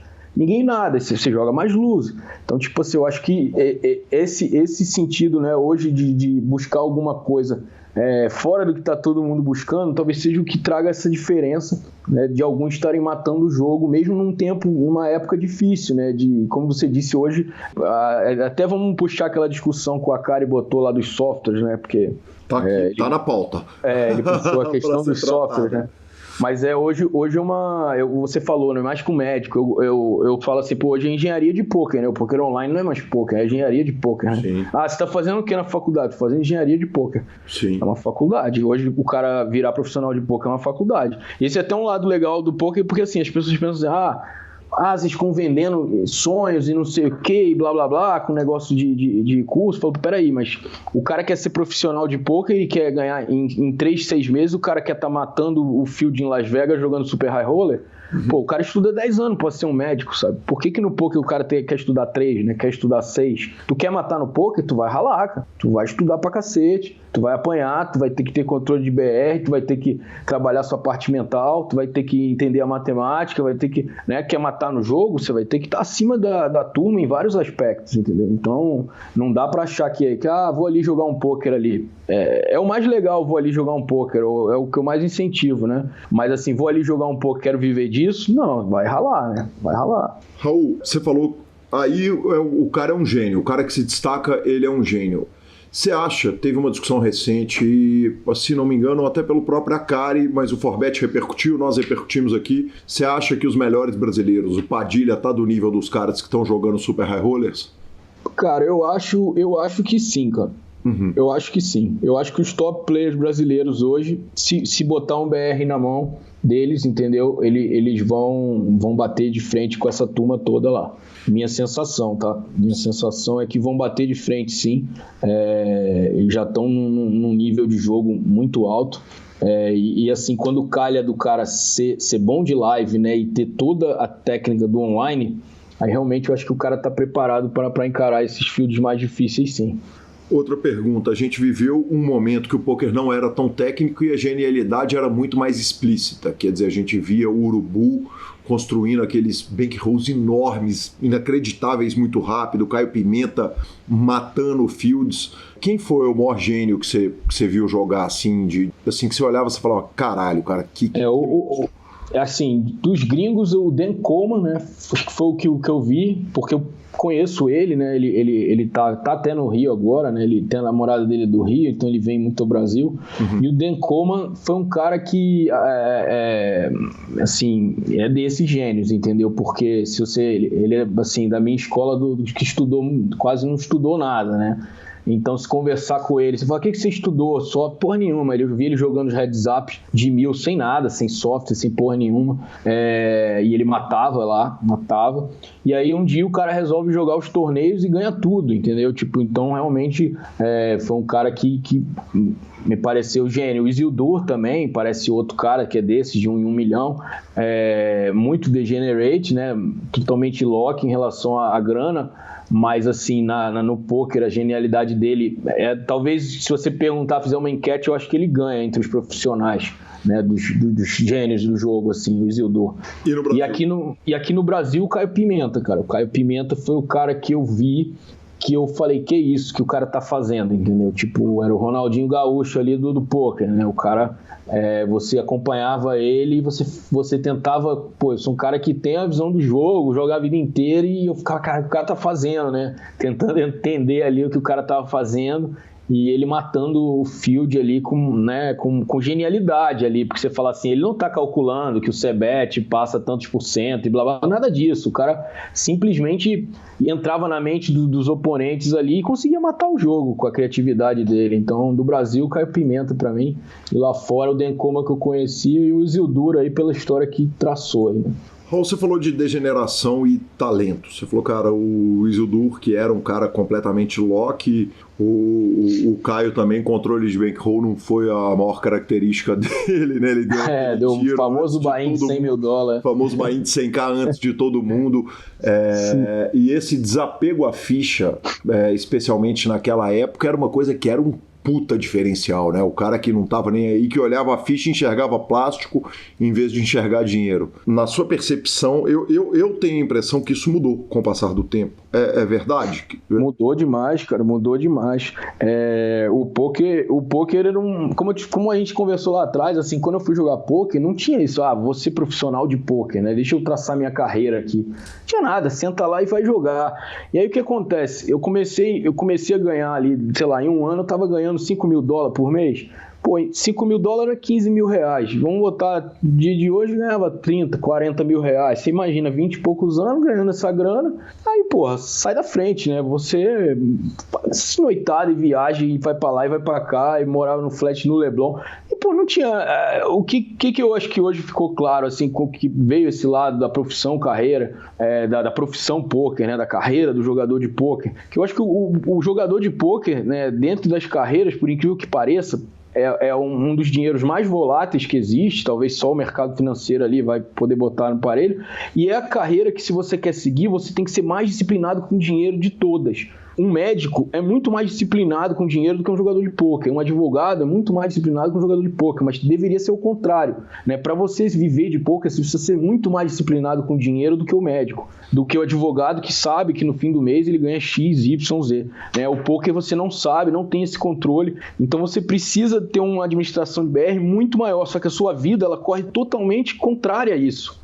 A maneira que entra e sai o dinheiro da sua mão, a maneira que o dinheiro está em volta de você, das pessoas lidam com dinheiro em volta de você, do seu mundo do game, é totalmente contra um cara disciplinado e organizado com dinheiro. Então o cara tem esse desafio muito grande hoje de ser um jogador de pôquer e ter um controle de BR, não é o BR do jogo, é um controle de BR da vida, entendeu? Porque a nossa ferramenta é o dinheiro, né? O pôquer usa o dinheiro como ferramenta. Então a ferramenta do jogo é a mesma que você paga a conta de luz. E isso é muito complicado, muito.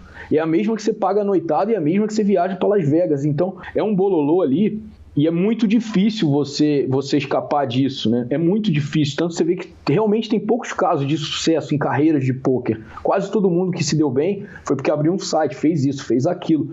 Ah, não, porque ninguém ganha, tá vendo? Não é isso, a turma ganha, a turma não consegue gerir. O cara com 40 anos, com a minha idade, eu pego lá um cara que era advogado, na média, né? Você fala assim, porra, quanto você ganhou dinheiro até hoje? X. E o cara ganhou bem menos que eu, mas o cara provavelmente tem mais dinheiro que eu guardado, porque ele teve uma disciplina e um negócio... tudo que ele aprendeu de dinheiro na vida dele, na profissão dele, era uma coisa de ir juntando e acumulando, e vai, investe e tal. E a gente não, aquela vida louca de sobe, desce, bota tudo e tal. Então eu acho que esse é um lado do pôquer, talvez o maior desafio para quem quer ser profissional de pôquer, é ter uma visão mais Caxias do dinheiro num mundo onde o dinheiro não vale nada, o dinheiro é completamente louco, entendeu? Raul, mas você acha que o desapego, ele ainda pode ser usado para o bem hoje? Quer dizer, o cara não ter apego à ficha, eu sento em mesa de cash game com um cara que não tem apego e é um pepino jogar com esses caras, porque... É difícil isso, porque é limítrofe, né? Borderline isso entre o sucesso e a tragédia, né? Esse desapego, né? Tem um ponto ideal aí do desapego, que é o cara que vai mais ganhar no jogo, tá? Que é o cara que realmente ele dá o all-in na hora que tem que dar lá, não importa se vale 10 milhões, se 1 milhão, ele tem que fazer a jogada, ele faz, e nesse limite do cara que é megalock e perde tudo que ganhou em 6 meses, entendeu? É difícil essa área aí, né? Mas eu acho que assim, o jogador de pôquer ele precisa ter o desapego do dinheiro como ferramenta pro pôquer. Perfeito. Só que aí é que vem o problema. Na hora que você pega o desapego ferramenta pôquer, você pega desapego balada, pega o desapego carro, viagem, não sei o que, aí fudeu. Aí é a receita do que o cara vai se enrolar. Então acho que poucos caras acertaram nessa dose aí, entendeu? Perfeito a análise. Raul, e aí a gente volta um pouco o seguinte, falamos do Caio e falamos e o Caio foi seu colega no Full Tilt, né? Isso.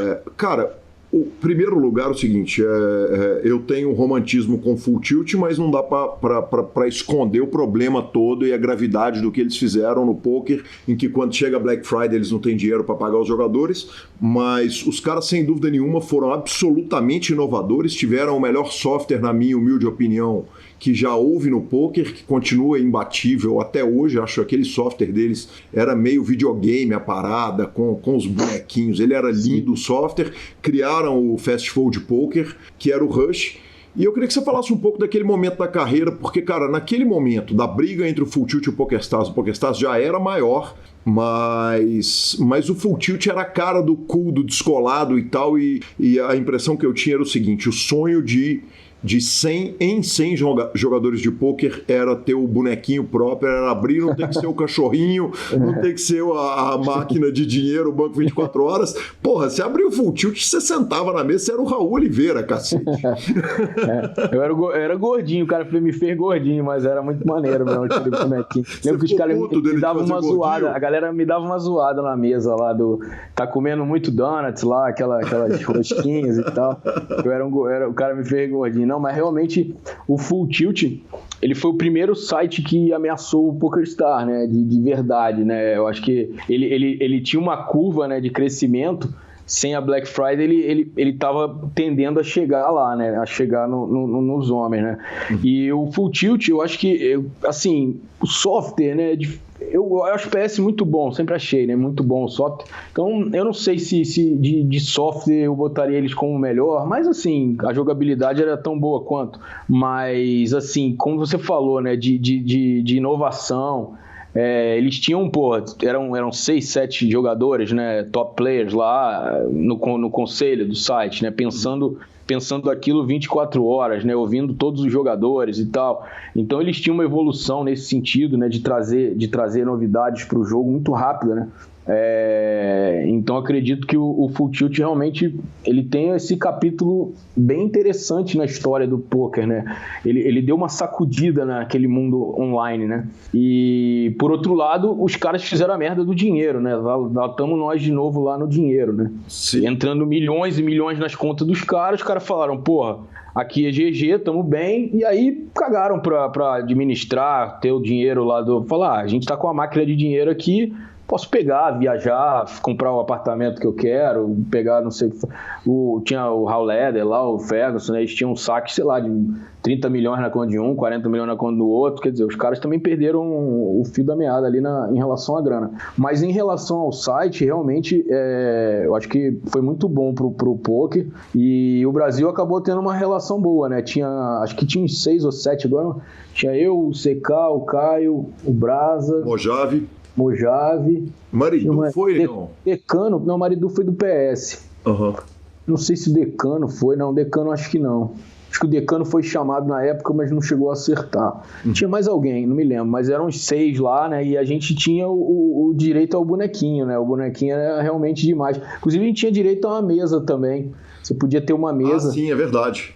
Tinha uma mesa que o teu sítio era reservado, né, a minha mesa, se eu não me engano, era 6 max de limit, agora não me lembro, 30-60 provavelmente, e aí tinha o meu bonequinho lá, né, isso também marcou época, né, lembro que o Gus Hansen, né, o Gus Hansen foi muito mal no cash, né, sim. E os caras faziam plantão na mesa dele, né, eu lembro eu vendo essa parada, eu falava, caraca, aí depois eu fiquei sabendo que realmente tinha um grupo, né, de uns gringos, que cada um tinha direito a ficar 8 horas sentado na mesa, esperando o Gus Hansen aparecer lá, os caras faziam uma fila, entendeu, pra pegar o Gus Hansen no heads up, né, tipo, mas o Full Tilt realmente foi um site bem legal, pena que acabou daquela maneira, não tão bacana aí, fudendo muita gente, inclusive, né, que tinha todo o BR lá, etc. Sim, e que fique claro, é muito fácil fazer marketing quando você está imprimindo dinheiro, né, quer dizer, quando o dinheiro é play money, né, na verdade. Exato.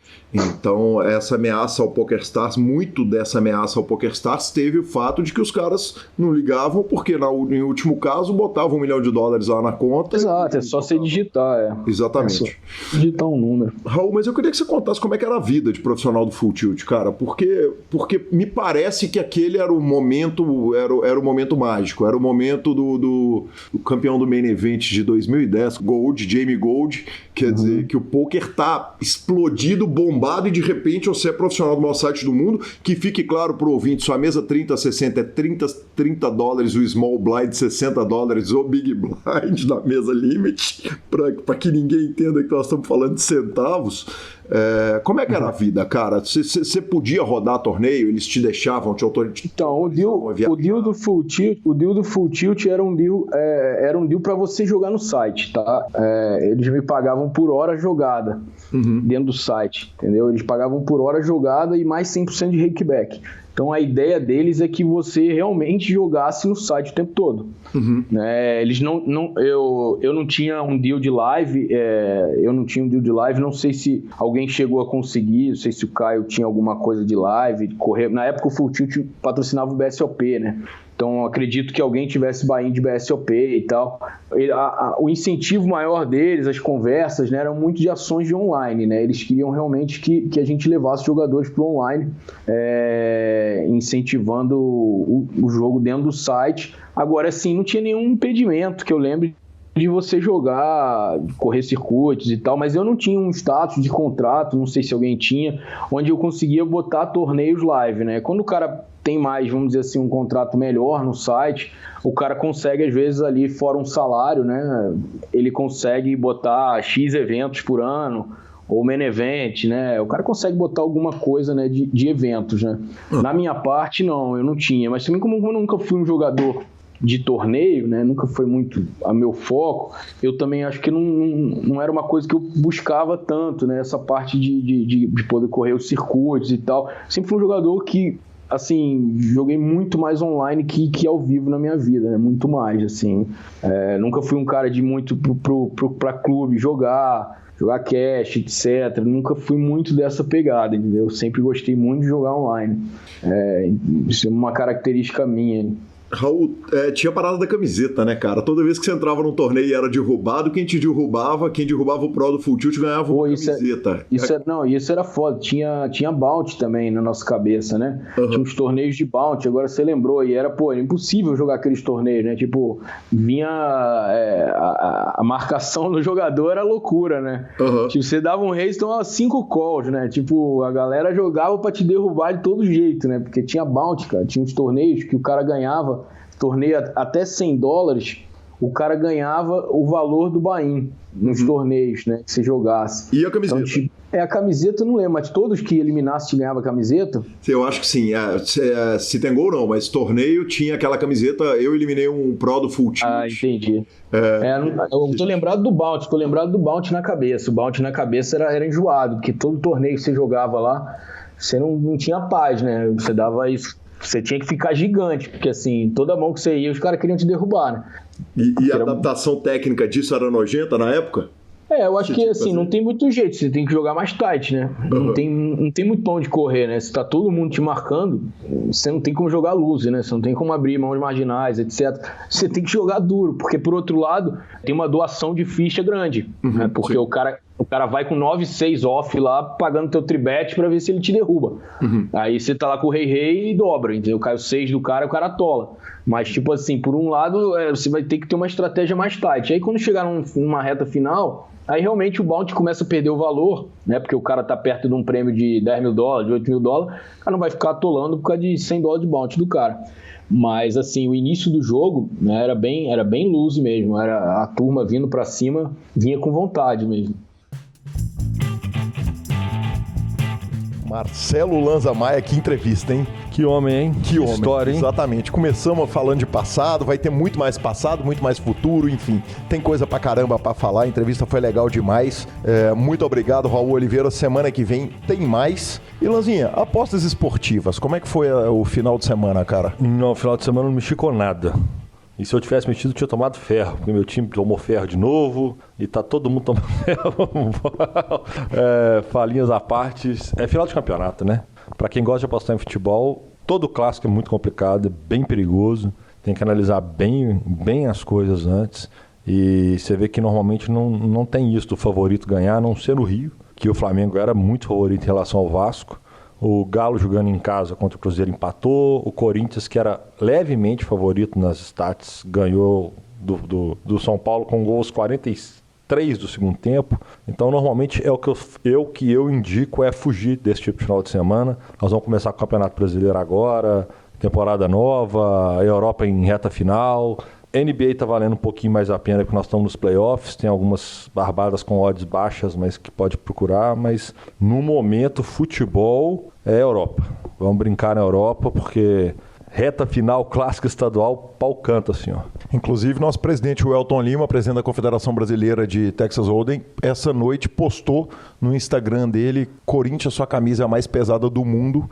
no que eu respondi pra ele de madrugada, quando acordei, né? Que você acorda pra dar aquela ida no banheiro e tal, não sei o que, dá uma olhada ali no Instagram, eu só respondi assim, ô presida, deixa eu te falar um negócio. Parabéns pelo título, mas forçou, viu? Errou a mão aí, forçou a barra demais. Apertou, né? Exatamente, apertou os amiguinhos. E acho que ele falou isso só pra poder apertar o Robigol, né? Porque aqueles devem estar maltratando Cara, ele demais, velho, o Padilha tava deitando o cabelo no Robigol, cara. Foi um negócio inacreditável, fantástico. Lanza, tuitadas da semana, cara, eu começo pelo fantástico Joe Stapleton. Falou o seguinte, minha finalização do Run It Up Reno. 0 torneios, 0 cash, 0 ITMs em 7 tentativas, 0 lucros no cash game em 6 tentativas e 0 lucro no cassino em 11 tentativas. Que homem. Foi muito bem, né, inclusive. Foi super bem, tá voando ele. Não, depois ele deu uma corrigida, cara, que foi o seguinte... ele tinha dito 0 lucro em 6 tentativas no cash game. Depois ele colocou 0 lucros em 7 tentativas no cash game, corrigiu para mais. E depois, por fim, ele colocou $1.100 de lucro na minha 8ª tentativa e mais $700 em 3 tentativas nas slot machines. Qual que é a chance de um parceiro desse ter escapado, Lanza? Slot machines? Rapaz, que bicho de gente. Exatamente. Só isso que eu tenho pra falar. Que Só cara isso, dele. sem mais. E tivemos também um tweet, cara, do Pitãozinho Neymar. Eu queria que você desse uma lida nesse tweet, por favor, cara. Bom que aqui é a lei de Gil, né?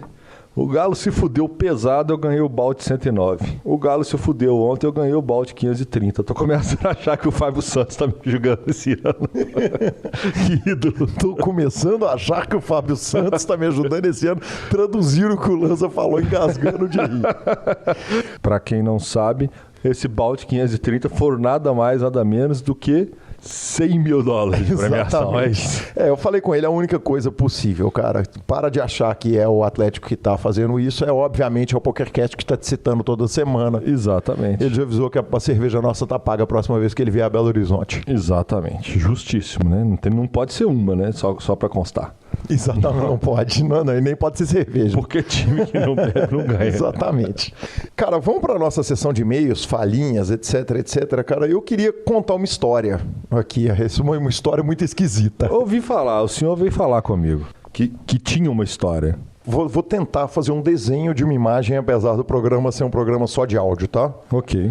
Eu tô sentado numa mesa de pôquer aqui no Brasil, importante dizer, jogando com um grupo de amigos que não era um grupo de amigos meus, acabaram virando, evidentemente, porque toda mesa que eu sento e sou super bem recebido, evidentemente as pessoas se tornam amigos. Alguém virou para mim e falou o seguinte: toma cuidado com o jogador A, porque ele já encostou o órgão sexual masculino dele nas costas do jogador B, ambos sentados na mesa.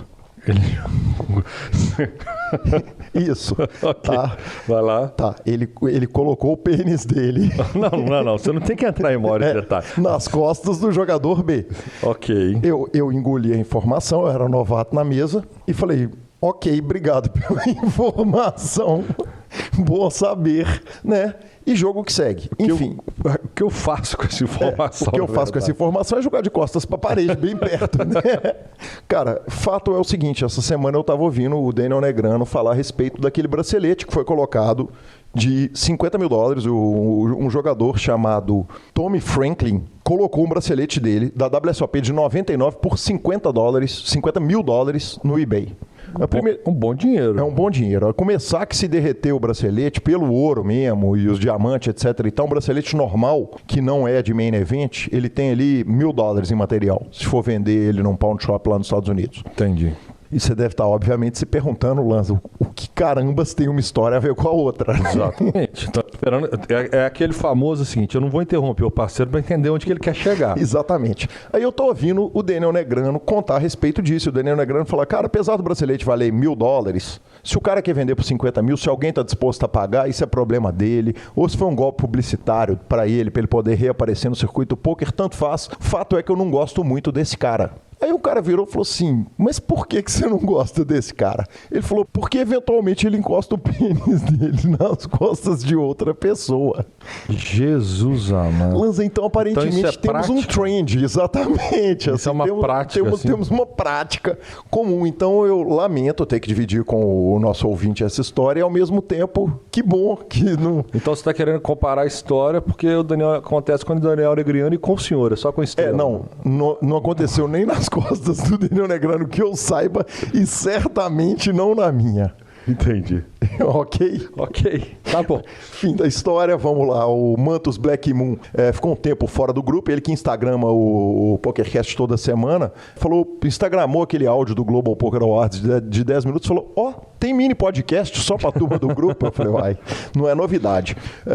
O Arnek também deu uma marcada na gente, colocou a frase sua, Lanza, que você deu uma complicada, aliás, naquela frase, cara, de que a melhor coisa do mundo é ganhar no poker, a segunda é empatar, a terceira é perder, não tem que falar essa parada toda. A frase é o seguinte, a segunda melhor coisa do mundo é jogar poker e perder. Eu acho que assim fica mais fácil. Mais simples de entender, exatamente. Eu acho justo. Mas muito bem instagramado. Aliás, mal teria feito ele se não botasse a gente no Instagram dele, né? Exatamente. Essa semana, inclusive, valendo promoção lá citada no começo do programa.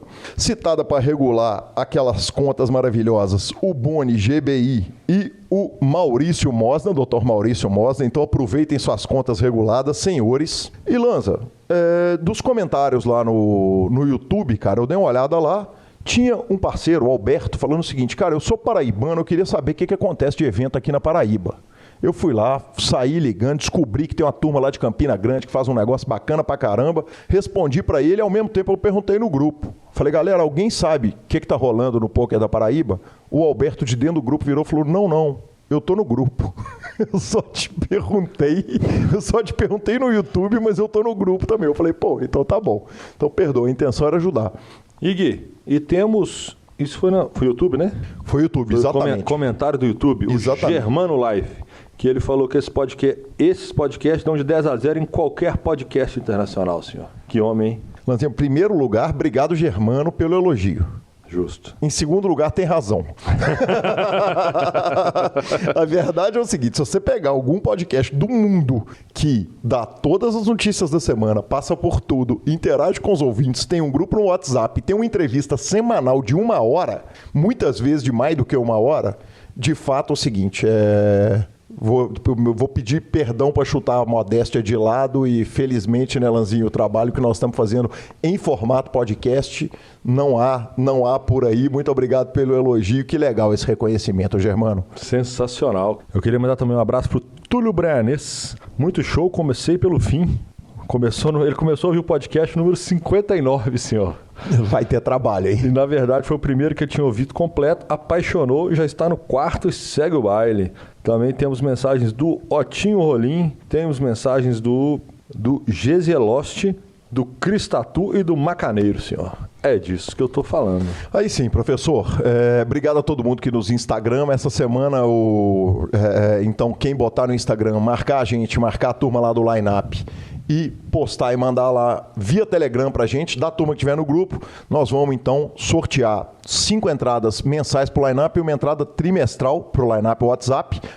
E vamos finalizando o nosso programa, superpoker.com.br, onde você tem tudo sobre poker no Brasil e no mundo. Onde tem poker, o Super Poker está. Na aba de clubes, tem a guia de clubes do Brasil, onde julgar a agenda diária de torneios, superpoker.com.br/vídeos, e no YouTube você tem transmissões ao vivo dos maiores torneios de poker do Brasil e do mundo, análises técnicas, programas de humor, entrevistas icônicas. Revistaflop.com.br, a sua revista de poker há mais de uma década, contando as grandes histórias do poker. Assine já. E mibilisca.com, cobertura mão a mão de torneios pelo Brasil e pelo mundo. Acompanhe. Marcelo Lanza, dica cultural. Primeiro, antes de dica cultural, cara, começou o Game of Thrones. Começou o Game of Thrones. O hype é o seguinte, eu me sinto o cara mais deslocado do universo porque eu não assisto Game of Thrones. Mas é isso que o senhor merece. Isso, perfeito, eu concordo. Bateu a expectativa? Bateu garantido? Não, tá quase. Ainda Na verdade, eu não posso falar porque o cara pode não ter visto. Então é muito difícil de falar qualquer coisa aqui, porque os episódios saem domingo às 10 da noite. O programa na terça-feira. Na terça-feira, Tá, mas ele caminha para isso.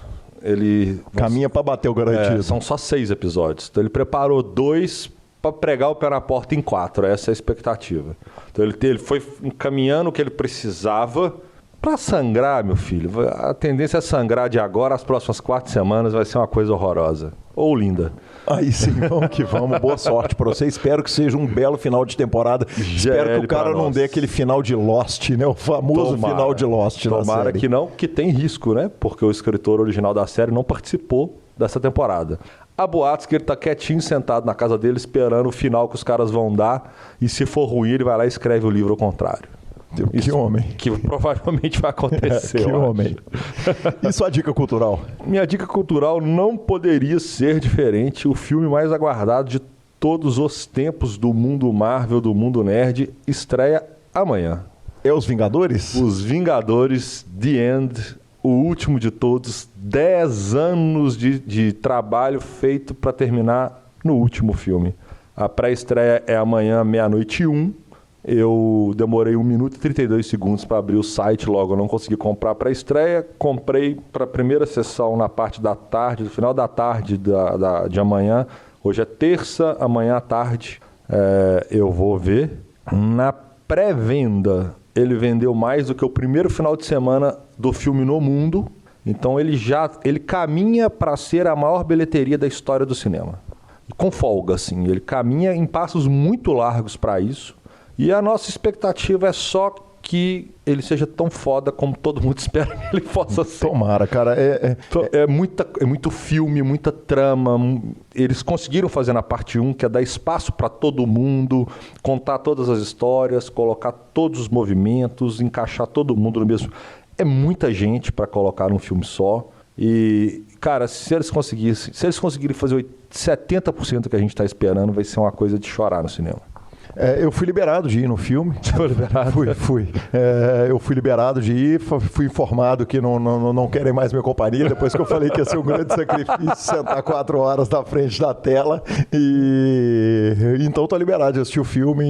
E, cara, mas o que me impressiona na sua fala é o seguinte: no momento que as pessoas estão largando o cinema, né, que o cinema tá em casa o tempo inteiro, os caras vão bater a maior bilheteria do mundo. Quer dizer, a indústria do cinema, guardadas as devidas proporções, ela tem um pouquinho, ela sofre um pouquinho que a indústria do CD sofreu, né, que é o efeito da digitalização, que torna todo filme acessível para qualquer um em casa. E, cara, que legal. Ela tem uma diferença do CD. Porque o CD, você colocava ele dentro do mesmo aparelho que você coloca o pendrive. Beleza? Então você põe no som do carro o CD, você põe o Bluetooth ou você põe o pendrive no mesmo som do carro. Então, a praticidade da compactação disso transformou ela. Eu acho que ela sofre até mais com o Netflix, ela sofre até mais com a pirataria. Só que ninguém tem a tela de cinema na sua casa, ninguém tem essas salas novas XYZ, que a sua cadeira balança, o 3D pula da tela, e eles conseguiram reinventar nesse ponto. E o cinema é muito agradável, aquele telão, ninguém lá e todo mundo focado na missão, e o som é alto mesmo, e o pau tem que cantar. Então eu particularmente sou muito fã de cinema, espero que aquilo nunca acabe, que é bom demais. Bacana demais, professor. Cara, minha dica cultural é um monte de dica agrupado. O seguinte, esse final de semana eu tô ainda com aquela assinatura ativa do Amazon Prime. Tem coisa nova chegando, tá legal pra caramba. Comecei a assistir aquela série do Philip K. Dickens, até que um ouvinte tinha falado a respeito do autor. E eu assisti essa semana um documentário chamado Cidade Cinza, sobre grafite em São Paulo, sobre quando o Kassab apagou aquele grafite dos Gêmeos, aqueles grafites maravilhosos que estavam lá. Ele não é só dos Gêmeos, tem outros grafiteiros envolvidos no projeto. Mas aí me lembrou da quantidade de filme maravilhoso que eu assisti. Ele me lembrou de um monte de documentários muito legais a respeito de grafite e arte de rua. Então, papel e caneta na mão, vão uma série de documentários. Um é o Picho, sobre pichação, não é sobre grafite, é sobre pichação mesmo, um documentário nacional fantástico. Aí tem outro chamado Exit Through the Gift Shop, que é a saída pela loja de lembranças, que fala a respeito do grafite levado ao mainstream, levado a dentro do museu. Tem um que chama Graffiti Wars, as guerras do grafite, que é o Banksy, que é um dos principais grafiteiros, dos mais conhecidos grafiteiros do mundo, provavelmente ou mais, na guerra contra o roubo. nos grafites em Londres. E mais um filme, que esse não é tão legal, mas é divertidinho, que chama Banksy Does New York, que foi sobre uma época que o Banksy, todo dia, ele soltava um grafite na rede social e as pessoas saíam para procurar onde que ele havia grafitado na cidade de Nova York. Então fica aí esse monte de dica cultural para quem quiser fazer uma imersão no grafite, na arte de rua. Tem esses documentários todos fantásticos e pesquisando, digo mais, hein? Descobri que tem mais uns 3 ou 4 aí que eu não assisti, porque esses todos eu assisti, que me pareceram muito bons, pesquisando para essa dica cultural. Sensacional, senhor. Sensacional. O senhor deu várias dicas, vários filmes, quer dizer, para todos os gostos. Nós somos muito ecléticos, né, cara? Muito. A gente fala de umas coisas muito loucas. Os caras devem falar que esse cara é dois idiotas. São loucos demais, né? O cara velho? só fala de filme de história e quadrinhos, velho, de fantasia. O outro fala da nossa realidade nua e crua da cidade de São Paulo. E umas paradas muito doidas. Cinema vietnamita, jazz. Esse é o nosso PokerCast, né? Nós somos puta dos rock mesmo. Lanzinha, mídias sociais, @lanzamaia, @Gui Calil, nos indique, nos dê 5 estrelas, conte pros seus amigos na mesa de poker, manda no seu grupo de WhatsApp, ajuda a gente, vai lá no iTunes, faz um comentário, nós estamos precisando dar uma lida nos comentários do iTunes aqui no ar, e quando você for trocar ficha, troque pelo Fichas.net, é legal pra caramba, toda semana alguém avisa, ou o Lucas avisa que alguém tá lá trocando ficha lá no Fichas.net, avisando que foi por causa do PokerCast. A edição desse fantástico PokerCast é de Vini Oliver. Muito obrigado e até semana que vem. Valeu, moçada. Até semana que vem. Grande abraço.